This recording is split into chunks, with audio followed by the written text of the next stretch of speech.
Part 2, Chapter 5, The Darkest Hour. If anything had been needed to give an impetus to Jack McMurdo's popularity among his fellows, it would have been his arrest and acquittal. That a man on the very night of joining the lodge should have done something which brought him before the magistrate was a new record in the annals of the society. Already he had earned the reputation of a good boon companion, a cheery reveler, and withal a man of high temper, who would not take an insult even from the all-powerful boss himself. But in addition to this, he impressed his comrades with the idea that among them all there was not one whose brain was so ready to devise a bloodthirsty scheme, or whose hand would be more capable of carrying it out. "He'll be the boy for the clean job," said the oldsters to one another, and waited their time until they could set him to his work. McGinty had instruments enough already, but he recognized that this was a supremely able one. He felt like a man holding a fierce bloodhound in leash.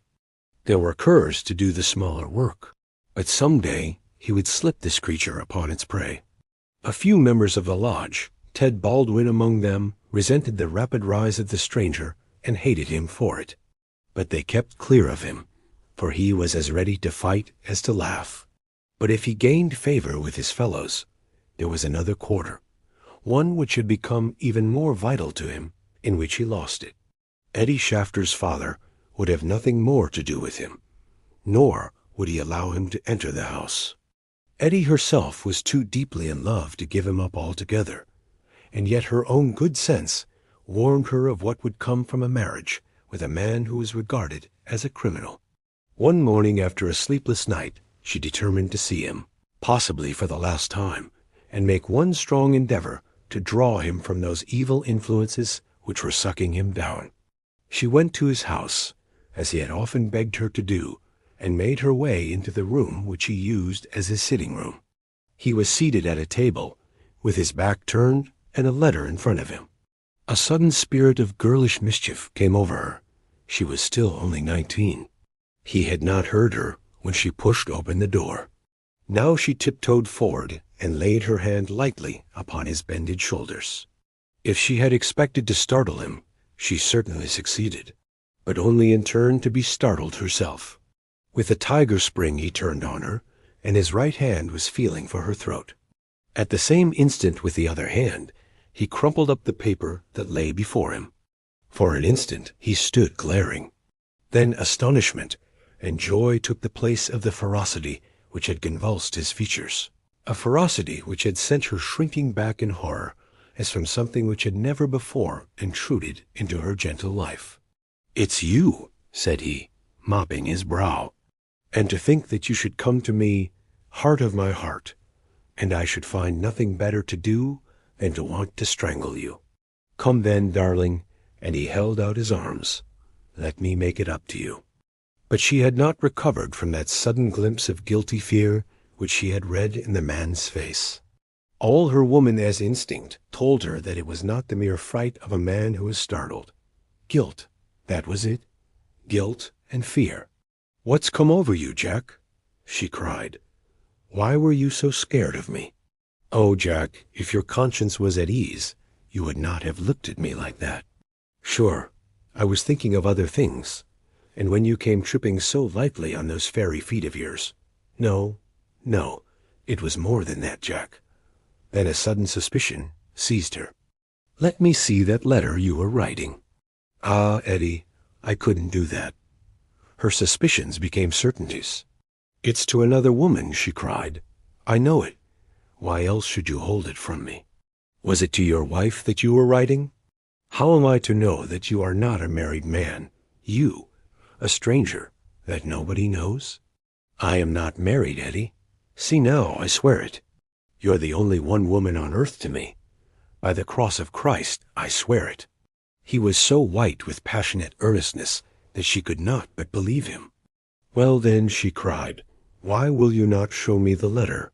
"I'll tell you, Acushla," said he. "I'm under oath not to show it, and just as I wouldn't to break my word to you, so I would keep it to those who hold my promise. It's the business of the lodge, and even to you it's secret. And if I was scared when a hand fell on me, Can't you understand it when it might have been the hand of a detective? She felt that he was telling the truth. He gathered her into his arms and kissed away her fears and doubts. Sit here by me, then. It's a queer throne for such a queen. But it's the best your poor lover can find. He'll do better for you some of these days, I'm thinking. Now your mind is easy once again, is it not? How can it ever be at ease, Jack, when I know that you are a criminal among criminals, when I never know the day that I may hear you are in court for murder? McMurdo the Scourer, that's what one of our boarders called you yesterday. It went through my heart like a knife. Sure, hard words break no bones. But they were true. Well, dear, it's not so bad as you think. We are but poor men that are trying in our own way to get our rights. Eddie threw her arms round her lover's neck. Give it up, Jack. For my sake, for God's sake, give it up. It was to ask you that I came here today. Oh, Jack, see, I beg it of you on my bended knees. Kneeling here before you, I implore you to give it up. He raised her and soothed her with her head against his breast. Sure, my darling, you don't know what it is you are asking. How could I give it up when it would be to break my oath and to desert my comrades?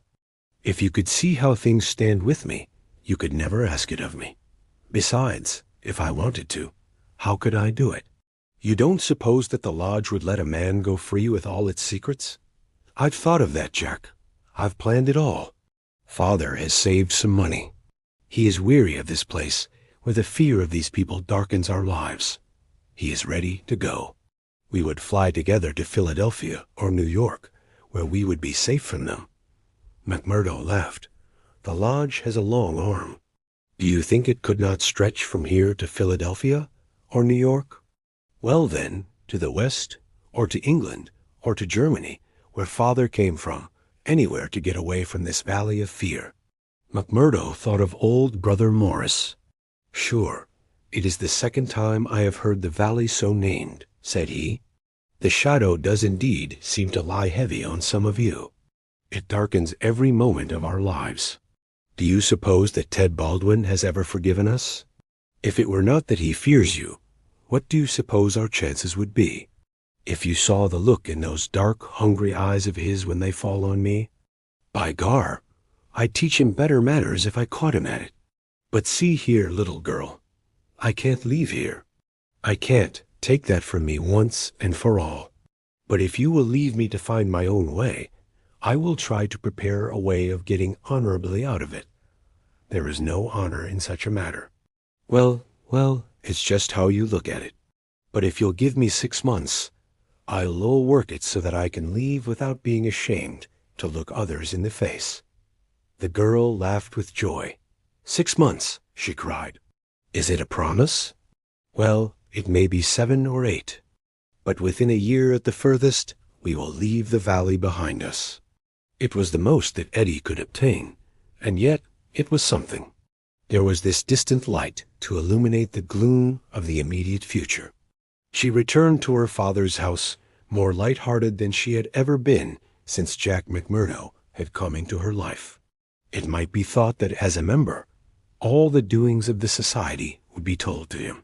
But he was soon to discover that the organization was wider and more complex than the simple lodge. Even Boss McGinty was ignorant as to many things. For there was an official named a county delegate living at Hobson's, patch farther down the line, who had power over several different lodges, which he wielded in a sudden and arbitrary way.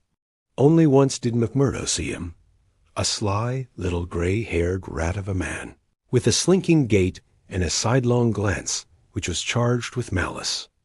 Evans Pott was his name, and even the great boss of Vermissa felt towards him something of the repulsion and fear which the huge Danton may have felt for the puny but dangerous Robespierre. One day Scanlon, who was McMurdo's fellow boarder, received a note from McGinty enclosing one from Evans Pott, which informed him that he was sending over 2 good men, Lawler and Andrews, who had instructions to act in the neighborhood, though it was best for the cause that no particulars as to their objects should be given. Would the body master see to it that suitable arrangements be made for their lodgings and comfort, until the time for action should arrive?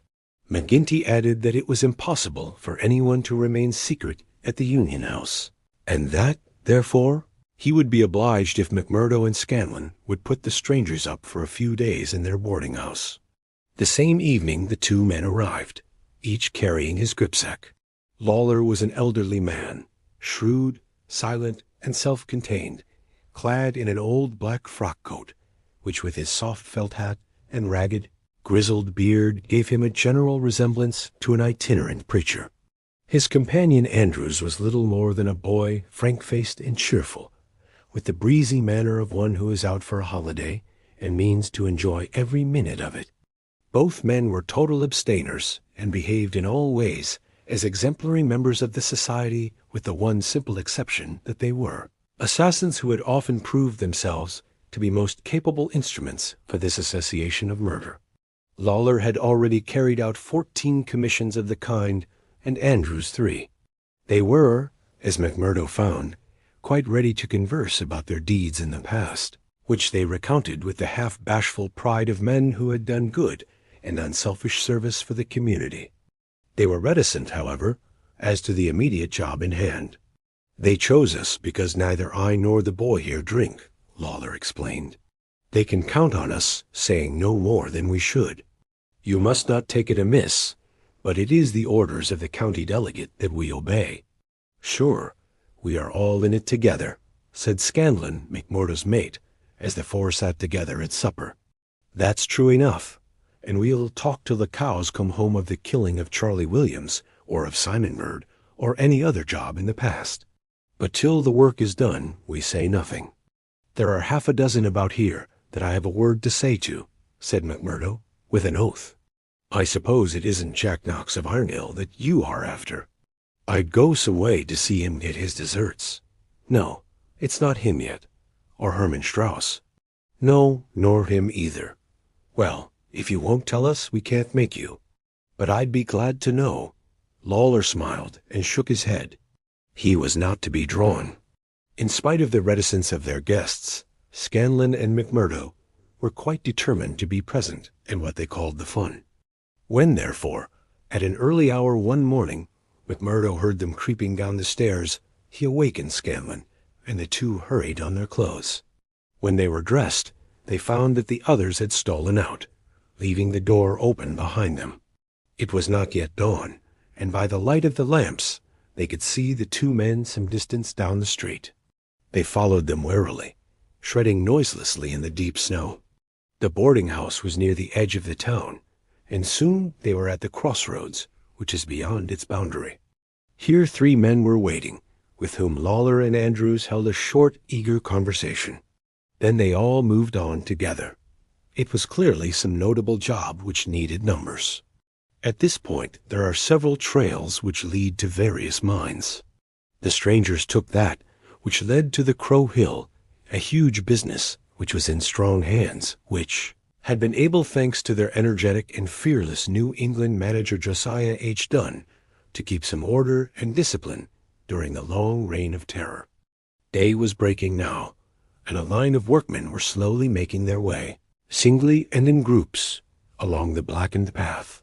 McMurdo and Scanlon strolled on with the others, keeping in sight of the men whom they followed. A thick mist lay over them, and from the heart of it there came the sudden scream of a steam whistle.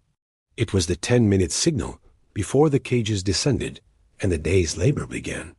When they reached the open space round the mine shaft, there were 100 miners waiting, stamping their feet and blowing on their fingers. For it was bitterly cold. The strangers stood in a little group under the shadow of the engine house. Scanlon and McMurdo climbed a heap of slag from which the whole scene lay before them. They saw the mine engineer, a great bearded Scotchman named Menzies, come out of the engine house and blow his whistle for the cages to be lowered. At the same instant, a tall, loose-framed young man with a clean-shaved, earnest face advanced eagerly towards the pit head. As he came forward, his eyes fell upon the group, silent and motionless, under the engine house. The men had drawn down their hats and turned up their collars to screen their faces. For a moment the presentiment of death laid its cold hand upon the manager's heart. At the next he had shaken it off, and saw only his duty towards intrusive strangers. "Who are you?" he asked as he advanced. "What are you loitering there for?" There was no answer, but the lad Andrews stepped forward and shot him in the stomach. The 100 waiting miners stood as motionless and helpless as if they were paralyzed. The manager clapped his 2 hands to the wound and doubled himself up. Then he staggered away. But another of the assassins fired, and he went down sidewise, kicking and clawing among a heap of clinkers. Menzies, the Scotchman, gave a roar of rage at the sight and rushed with an iron spanner at the murderers, but was met by 2 balls in the face, which dropped him dead at their very feet. There was a surge forward of some of the miners, and an inarticulate cry of pity and of anger. But a couple of the strangers emptied their 6-shooters over the heads of the crowd, and they broke and scattered, some of them rushing wildly back to their homes in Vermissa. When a few of the bravest had rallied, and there was a return to the mine, the murderous gang had vanished in the mists of morning, without a single witness being able to swear to the identity of these men, who in front of 100 spectators had wrought this double crime. Scanlon and McMurdo made their way back. Scanlon somewhat subdued, for it was the first murder job that he had seen with his own eyes, and it appeared less funny than he had been led to believe. The horrible screams of the dead manager's wife pursued them as they hurried to the town. McMurdo was absorbed and silent, but he showed no sympathy for the weakening of his companion. "Sure, it is like a war," he repeated. "What is it but a war between us and them? And we hit back where we best can."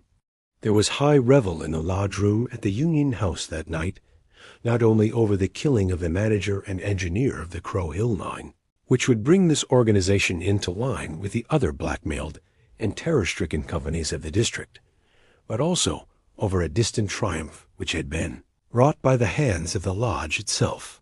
It would appear that when the county delegate had sent over 5 good men to strike a blow in Vermissa, he had demanded that in return 3 Vermissa men should be secretly selected and sent across to kill William Hales of Stake Royal, one of the best known and most popular mine owners in the Gilmerton district, a man who was believed not to have an enemy in the world, for he was in all ways a model employer. He had insisted, however, upon efficiency in the work, and had, therefore, paid off certain drunken and idle employees who were members of the all-powerful society. Coffin notices hung outside his door had not weakened his resolution, and so, in a free, civilized country, he found himself condemned to death. The execution had now been duly carried out. Ted Baldwin, who sprawled now in the seat of honor beside the bodymaster, had been chief of the party. His flushed face and glazed, bloodshot eyes told of sleeplessness and drink. He and his 2 comrades had spent the night before among the mountains. They were unkempt and weather-stained, but no heroes, returning from a forlorn hope, could have had a warmer welcome from their comrades. The story was told and retold amid cries of delight and shouts of laughter. They had waited for their man as he drove home at nightfall, taking their station at the top of a steep hill, where his horse must be at a walk. He was so furred to keep out the cold that he could not lay his hand on his pistol. They had pulled him out and shot him again and again. He had screamed for mercy. The screams were repeated for the amusement of the lodge. "Let's hear again how he squealed," they cried. None of them knew the man. But there is eternal drama in a killing, and they had shown the Scours of Gilmerton that the Vermissa men were to be relied upon. There had been one contretemps, for a man and his wife had driven up while they were still emptying their revolvers into the silent body. It had been suggested that they should shoot them both, but they were harmless folk who were not connected with the mines, so they were sternly bidden to drive on and keep silent, lest a worse thing befall them. And so the blood-mottled figure had been left as a warning to all such hard-hearted employers, and the 3 noble avengers had hurried off into the mountains where unbroken nature comes down to the very edge of the furnaces and the slag heaps. Here they were, safe and sound, their work well done, and the plaudits of their companions in their ears. It had been a great day for the Scourers. The shadow had fallen even darker over the valley. But as the wise general chooses the moment of victory, in which to redouble his efforts, so that his foes may have no time to steady themselves after disaster, so Boss McGinty, looking out upon the scene of his operations with his brooding and malicious eyes, had devised a new attack upon those who opposed him. That very night, as the half-drunken company broke up, he touched McMurdo on the arm and led him aside into that inner room where they had their first interview. "See here, my lad," said he, "I've got a job that's worthy of you at last.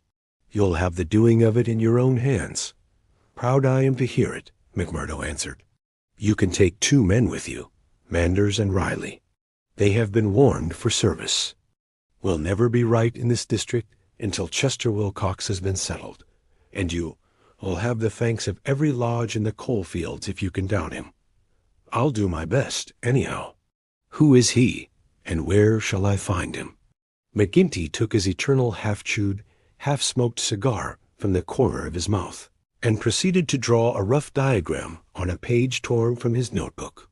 "He's the chief foreman of the Iron Dike Company. He's a hard citizen, an old color sergeant of the war, all scars and grizzle. We've had 2 tries at him, but had no luck, and Jim Carnaway lost his life over it. Now it's for you to take it over. That's the house, all alone at the Iron Dike crossroad, same as you see here on the map, without another within earshot. It's no good by day. He's armed and shoots quick and straight, with no questions asked. But at night, well, there he is with his wife, 3 children, and a hired help. You can't pick or choose. It's all or none. If you could get a bag of blasting powder at the front door with a slow match to it, what's the man done? Didn't I tell you he shot Jim Carnaway? Why did he shoot him? What in thunder has that to do with you? Carnaway was about his house at night, and he shot him. That's enough for me and you. You've got to settle the thing right. There's these 2 women and the children. Do they go up too? They have to. Else, how can we get him? It seems hard on them, for they've done nothing. What sort of fool's talk is this? Do you back out? Easy, counselor, easy. What have I ever said or done that you should think I would be after standing back from an order of the bodymaster of my own lodge? If it's right, or if it's wrong, it's for you to decide. You'll do it, then? Of course I will do it.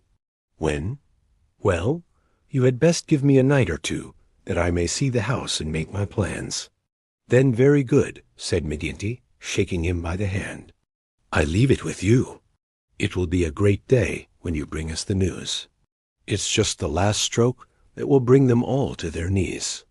McMurdo thought long and deeply over the commission which had been so suddenly placed in his hands. The isolated house in which Chester Wilcox lived was about 5 miles off in an adjacent valley.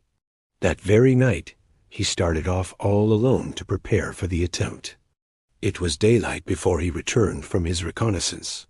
Next day he interviewed his 2 subordinates, Manders and Riley, reckless youngsters who were as elated as if it were a deer hunt.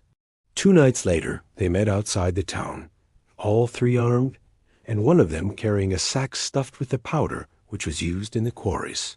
It was 2 in the morning before they came to the lonely house. The night was a windy one, with broken clouds drifting swiftly across the face of a 3/4 moon. They had been warned to be on their guard against bloodhounds, so they moved forward cautiously, with their pistols cocked in their hands. But there was no sound save the howling of the wind, and no movement but the swaying branches above them. McMurdo listened at the door of the lonely house, but all was still within. Then he leaned the powder bag against it, ripped a hole in it with his knife, and attached the fuse. When it was well alight, he and his 2 companions took to their heels, and were some distance off, safe and snug in a sheltering ditch, before the shattering roar of the explosion, with the low, deep rumble of the collapsing building, told them that their work was done. No cleaner job had ever been carried out in the blood-stained annals of the society. But alas, that work so well organized and boldly carried out, should all have gone for nothing.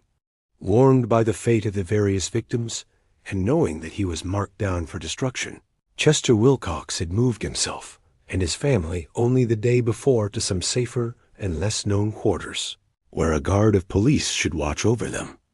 It was an empty house which had been torn down by the gunpowder, and the grim old color sergeant of the war was still teaching discipline to the miners of Iron Dike. "Leave him to me," said McMurdo.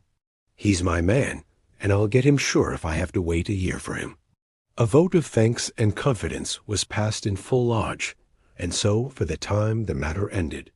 When a few weeks later it was reported in the papers that Wilcox had been shot at from an ambuscade, it was an open secret that McMurdo was still at work upon his unfinished job. Such were the methods of the Society of Freemen, and such were the deeds of the Scours by which they spread their rule of fear over the great and rich district which was for so long a period haunted by their terrible presence. Why should these pages be stained by further crimes? Have I not said enough to show the men and their methods? These deeds are written in history, and there are records wherein one may read the details of them. There one may learn of the shooting of policemen Hunt and Evans, because they had ventured to arrest two members of the society, a double outrage planned at the Vermissa Lodge, and carried out in cold blood upon two helpless and disarmed men. There also one may read of the shooting of Mrs. Larby when she was nursing her husband, who had been beaten almost to death by orders of Boss McGinty. The killing of the elder Jenkins, shortly followed by that of his brother, the mutilation of James Murdoch, the blowing up of the Staphouse family, and the murder of the Stendals all followed hard upon one another in the same terrible winter. Darkly the shadow lay upon the valley of fear. The spring had come with running brooks and blossoming trees. There was hope for all nature bound so long in an iron grip, but nowhere was there any hope for the men and women who lived under the yoke of the terror. Never had the cloud above them been so dark and hopeless as in the early summer of the year 1875.